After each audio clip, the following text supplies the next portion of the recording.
Kandi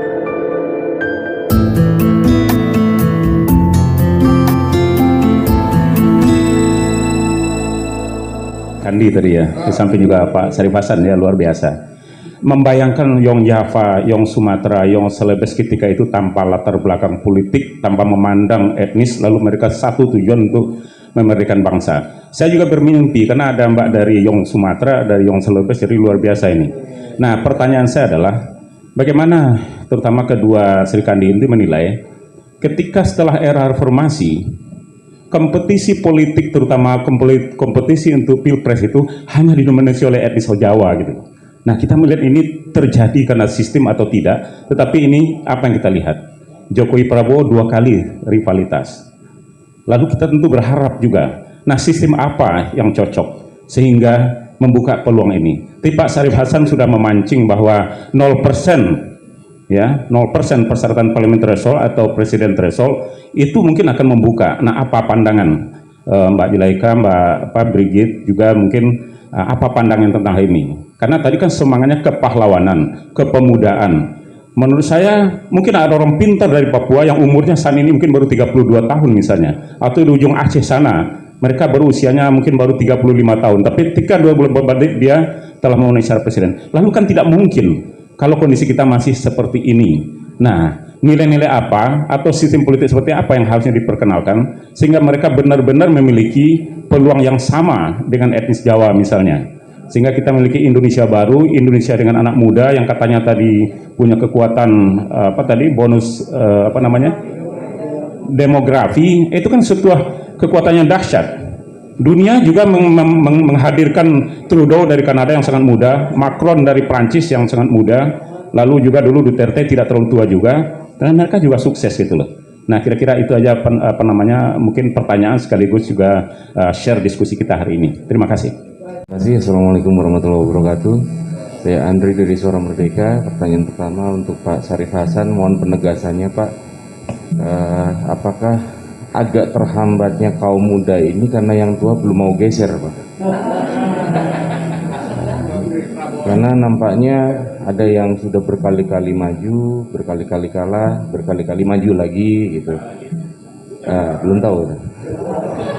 Dan apakah nantinya ada dari kalangan DPR akan mengusulkan nanti entah kapan gitu masa usia calon presiden gitu.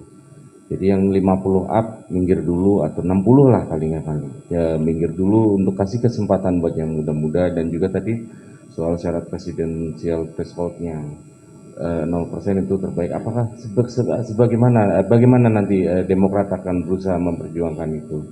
Kemudian Mbak Brigita, apakah melihat bahwa anak muda ini sekarang masih keasikan dengan dunianya atau mungkin kesaluran kesempatannya yang kurang, Mbak? Karena mungkin ya kalau kita lihat medsos kita dipenuhi orang joget-joget, orang ini hampir tidak ada yang hanya sedikit sekali yang menggunakan teknologi untuk mengupgradekan diri. Itu Mbak Dia, apakah kondisi ini akan seru seperti ini karena mungkin yang muda-muda dicekoki dengan hal-hal yang sifatnya instan, viral instan, ngetop instan, atau mungkin perlu nggak ada pendidikan politik yang entah bagaimana caranya dari senator? Ayolah gunakan waktu produktif kalian ini untuk bersiap-siap gantiin gusur itu yang tua-tua itu. Terima kasih. Wassalamualaikum warahmatullahi wabarakatuh. Baik, kalau ada lagi nanti di sesi berikut dulu ya kita berikan. Saya kira berurutan aja seperti tadi ya.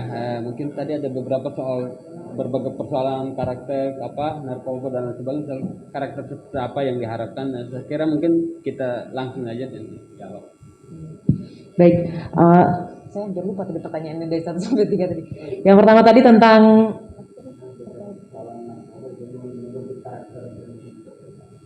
membentuk karakter generasi muda ke depan itu kayaknya pertanyaan terakhir. Ini juga sama yang pertama juga tadi. Secara umum aja, oke. Baik, mungkin tadi disampaikan bahwa pertanyaan tentang bagaimana SDM sumber daya manusia khususnya anak muda ini sekarang fenomenanya banyak yang kayaknya gampang viral, gampang termakan hoax dan lain sebagainya gitu. Saya juga sebenarnya menyoroti fenomena-fenomena seperti ini, seperti yang saya katakan di awal tadi juga, bagaimana caranya anak muda ini bisa menunggangi bukan menjadi objek dari kemajuan teknologi informasi komunikasi ini. Jangan sampai kita anak muda ini justru malah menjadi diperalat oleh oknum-oknum tertentu, dicekoki misalnya konten-konten yang viral yang mungkin tidak bermanfaat, bahkan sampai konten pemecah belah ini gitu. Bagaimana caranya tadi? Itu masyarakat Indonesia harus memiliki karakter bangsa. Nah, karakter bangsa ini bahkan sudah diwariskan oleh founding father kita dengan 5 butir Pancasila. Dan harapan saya ke depannya yang seperti ini itu tidak hanya berupa hafalan, berupa pelajaran sekali lewat, tapi harus ada implementasinya real di lapangan begitu, baik dari tingkat pendidikan paling rendah sampai ke paling atas gitu. Jadi mungkin waktu kecil kita ada namanya pendidikan kewarganegaraan gitu, di mana kita belajar tentang bagaimana cara menjadi warga negara yang baik. Nah, saya rasa bentuk pelajaran yang ada di kurikulum kita itu harus lebih ditekankan lagi, dimaksimalkan lagi, dan bentuk-bentuk pelajarannya itu lebih berupa implementasi gitu. Bagaimana kita mengajak anak-anak dari usia dini sampai orang-orang dewasa itu menerapkan implementasi 4 pilar kebangsaan ini dalam kehidupan sehari-hari gitu. Dengan warisan 4 pilar kebangsaan ini, saya yakin ke depannya masyarakat Indonesia ini akan lebih menghadapi era globalisasi ini dengan menjadi orang-orang yang berkarakter gitu, yang tidak menghilangkan karakter bangsa. Dan ini yang akan menjadi bekal kita, modal kita untuk menghadapi Indonesia 2045 dan mewujudkan Indonesia emas ke depannya. Mungkin itu. Baik, lanjut. Oke, jadi pertama untuk yang pertanyaan soal membangun karakter ya, memang di Indonesia kita melihat secara real bahwa untuk bisa merubah karakter bangsa, untuk bisa menanamkan nilai ke masyarakat saat ini sudah tidak seperti dulu, harus lewat edukasi, harus lewat pendidikan formal dan lain sebagainya. Saat ini anak-anak lebih mampu menyerap informasi, atau bahkan masyarakat lebih mampu untuk menerapkan suatu nilai, diambil itu sebagai suatu hal yang dipegang bukan dari pendidikan formal tapi dari influence, dari apa yang mereka lihat. Sekarang anak-anak bisa melihat bahwa yang keren atau yang benar adalah orang-orang yang pakai baju branded dengan supercar, sehingga goal kita ke depannya harus jadi orang kaya begitu ya. Dan kita percaya saat ini anak-anak dengan adanya Atta Halilintar, dengan ada Raffi Ahmad, dengan influence-nya dan lain sebagainya, yang anak-anak lihat sebagai jati diri mereka, sebagai impian mereka ke depan, sebagai role model mereka adalah mereka harus sukses secara materi. Nah, bagaimana kita bisa menerapkan atau menanamkan jati diri? Kalau tadi kita berbicara jati diri, memang benar ya, kalau kita lihat di Jepang atau di Cina, di Jepang anak di bawah 5 tahun kalau tidak salah tidak diajarkan ilmu pengetahuan sama sekali. Yang diajarkan adalah bagaimana nilai-nilai kebudayaan Jepang, nilai toleransi, nilai hormat kepada orang tua, nilai berterima kasih, bermohon maaf ketika melakukan kesalahan, sehingga itu menjadi jati diri mereka, jadi jati diri orang Jepang begitu ya. Dan nilai kebangsaan itu bisa dianggap jadi sesuatu yang cool, yang keren begitu ya. Bagaimana kita bisa merekrut atau bisa berkomunikasi, bekerja sama dengan orang-orang yang tokoh-tokoh yang punya influence, yang punya pengaruh, sehingga kemudian penyerapan informasi kepada masyarakat itu jauh lebih cepat. Masyarakat kemudian bisa melihat, misalnya Raffi Ahmad tiap Sumpah Pemuda ikut upacara bendera, dan dia ke anak-anaknya diajarkan harus bisa lagu nasional dan lagu kebangsaan, sehingga itu jadi jati diri mereka. Ketika ada lagu Indonesia Raya dan ketika bendera sedang dinaikkan harus hormat, itu jadi nilai yang kemudian dilihat oleh masyarakat. Oh, si A ngelakuin itu, kita juga harus melakukan itu, sehingga itu jadi sesuatu yang dianggap sebagai goal untuk bisa menanamkan jati diri. Saat ini kenyataannya memang harus seperti itu. Sulit untuk kita yang misalnya bukan siapa-siapa terus di sekolah datang kampanye, anak-anak Indonesia tanamkan ya nilai-nilai Pancasila, tanamkan ya nilai-nilai kebangsaan. Anak-anak modern saat ini yang cara berpikirnya sangat pragmatis, what is it for me? Buat apa itu? Buat maksudnya apa keuntungannya buat saya untuk menanamkan nilai-nilai kebangsaan? Toh ternyata yang kaya tidak menanamkan nilai kebangsaan, yang sukses, yang pejabat sepertinya nggak pernah tuh kelihatan punya toleransi, yang ternyata duduk di jabatan strategis tidak cinta Indonesia, toh banyak yang korupsi. Sehingga kemudian dari sini saya berharap ada langkah-langkah inovatif, kreatif yang bisa kita lakukan untuk menanamkan nilai-nilai kebangsaan. Yang kedua, pertanyaan mengenai calon presiden atau calon pemimpin dari generasi muda ya. Kalau secara daerah memang jujur saja di Indonesia 57% kurang lebih penduduk atau jumlah pemilih tercatat ada di Pulau Jawa. Sehingga kalau yang lahir presiden atau wakil presiden itu lahir dari Pulau Jawa atau harus orang Jawa sepertinya, itu memang karena jumlah populasi penduduknya. Untuk bisa menyelesaikan hal itu cuma ada dua hal yang bisa kita lakukan. Yang pertama, kita kampanyekan bagaimana politik sara atau politik latar belakang daerah, suku, agama itu menjadi sesuatu yang dilarang atau bukan dilarang sih, menjadi sesuatu yang seakan-akan tabu begitu ya, menjadi sesuatu yang kita anggap bukan hal yang patut dicontoh. Kita berusaha untuk kampanyekan say no untuk politik sara dan juga tentunya berusaha untuk menerapkan nilai-nilai kepada anak-anak bangsa bahwa kedepannya pemimpin harus datang dengan ide gagasan, menawarkan masa depan, bukan hanya menawarkan identitas saya dari Jawa, saya dari Manado begitu ya. Dan yang kedua yang lebih praktis yang bisa kita lakukan, ini bisa jadi ide, cita-cita ya. Mungkin kedepannya kita bisa menerapkan sistem pemilihan seperti di Amerika, pemilihan elektoral. Misalnya dari kita hitung 34 provinsi, di provinsi-provinsi tersebut jumlah suaranya sama, satu begitu ya. Sehingga Pulau Jawa misalnya hanya punya 1 suara misalnya ya.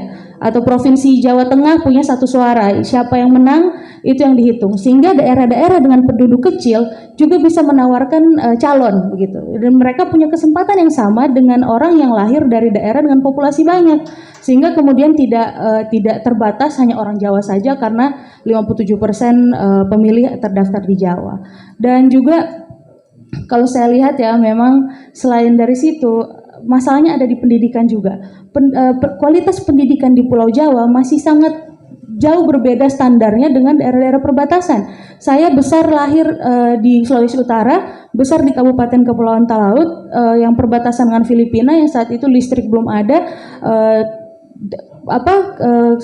Perpustakaan di sekolah itu hampir tidak ada, cuma 1 lemari dengan sedikit buku-buku. Bagaimana seseorang yang punya kapasitas presiden bisa lahir dari daerah yang kualitas pendidikannya masih sedemikian parah begitu ya, sehingga kemudian rasa percaya diri, kapasitas pengetahuan akan jauh berbeda orang yang lahir di Manado dengan yang lahir di Jawa. Nah, untuk bisa menyelesaikan itu juga kita bisa membenahi dari segi sektor pendidikan. Dan juga kalau pertanyaan yang terakhir, bagaimana tadi ya pertanyaan terakhir ya, generasi muda. Oke, kalau saya secara pribadi ya, saya melihat bahwa sama seperti misalnya identitas saya sebagai seorang perempuan, sama identitas saya sebagai seorang anak muda. Saya merasa tersinggung ketika misalnya perempuan harus minimal 30% begitu ya, harus hanya dengan itu saja makanya perempuan itu ada, perempuan itu bisa ditaruh di jabatan strategis. Misalnya dalam satu komite 10 orang harus 30%-nya perempuan, sehingga nanti tidak lihat kualitas, tidak lihat kapasitas perempuan kemudian ditaruh di jabatan tersebut. Akhirnya laki-laki mulai melihat bahwa perempuan di mana-mana tempatnya adalah untuk pemanis, untuk bisa melengkapi sehingga kelihatannya satu institusi atau lembaga menanamkan nilai-nilai kesetaraan gender. Begitu juga dengan anak muda ya. Kalau kita menerapkan batas umur paling tua untuk calon presiden, menurut saya tidak akan terlalu relevan begitu ya. Karena kalau misalnya mungkin yang harus dirubah adalah jumlah usia minimum.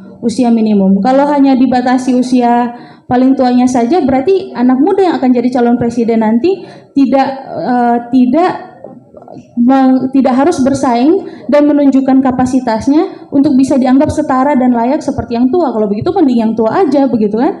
Kita harus dalam memilih pemimpin, kita tidak harus mencari harus yang muda, walaupun saya masih muda, tetapi kita lihat apakah kapasitas kemampuan itu sesuai dengan jabatan yang akan diberikan. Jadi saya tidak, menurut saya untuk jadi anak muda dan harus seakan-akan harus dipromosikan, harus diberi karpet merah nih, anak muda begitu ya, harus anak muda gitu. Padahal kapasitas kemampuannya hanya belum setara dengan yang tua. Karena jujur saja untuk menilai anak muda dengan orang tua kualitasnya itu berbeda. Orang tua menawarkan pengalaman ya, orang tua punya pengalaman, punya koneksi ya. Tapi anak muda punya ide, gagasan, dan anak muda menawarkan masa depan. Jadi apa yang dimiliki anak muda dan yang dimiliki orang tua itu tidak bisa dibandingkan. Menurut saya tidak perlu karpet merah. Kami anak-anak muda Indonesia saya yakin pasti siap untuk bersaing dengan yang tua-tua tanpa perlu karpet merah. Saya hanya merespon apa yang dipertanyakan. Saya sangat setuju ya bahwa di dalam literasi itu memang ada yang namanya persaingan. Persaingan itu positif. Kalau lihat jadi persaingan untuk menjadi presiden pun juga positif. Presiden, siapa yang punya kemampuan, siapa yang punya kapasitas, siapa yang punya kompetensi, siapa yang punya kesempatan, silahkan, ya kan? Saya juga sangat mendukung bahwa muda itu bukan berarti harus mendahulukan, ya. Silahkan buktikan bahwa Anda berkompeten untuk itu, ya. Jadi, tetapi kita patut mendorong lah. Kita patut mendorong. Yang senior juga, yang tua juga, tentu kan berpikiran, you boleh gantiin saya kalau you bisa melampaui saya, ya kan? Saya pikir itu bagus. Jadi persaingan itu harus ada. Ya artinya persaingan itu kalau kita manage dengan bagus, maka itu akan merangsang setiap individu, setiap kelompok untuk berbuat yang terbaik.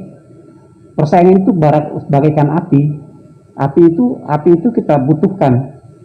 Ya, api itu berbahaya kalau tidak bisa dimanage, berbahaya. Jadi harus dimanage betul-betul. Jadi persaingan itu penting. Persaingan itu harus ada. Ya, kan persaingan itu juga positif. Jadi saya sangat mendukung itu. Jadi saya sekali lagi saya juga tidak setuju kalau muda berarti privilege gitu loh ya. Jadi harus ada kemampuan, harus kapasitas, harus ada kompetensinya dibuktikan, ya kan? Ataupun sebaliknya, jangan karena dia senior dia harus diberikan privilege lebih dahulu, ya kan? Karena ya ada juga senior yang tidak punya kompetensi, ya kan? Jangan gitu dong. Jangan gitu dong. Ini nembak aja nih. Main biliar. Iya. Ada juga, ya kan? Kompetensi, ya kan?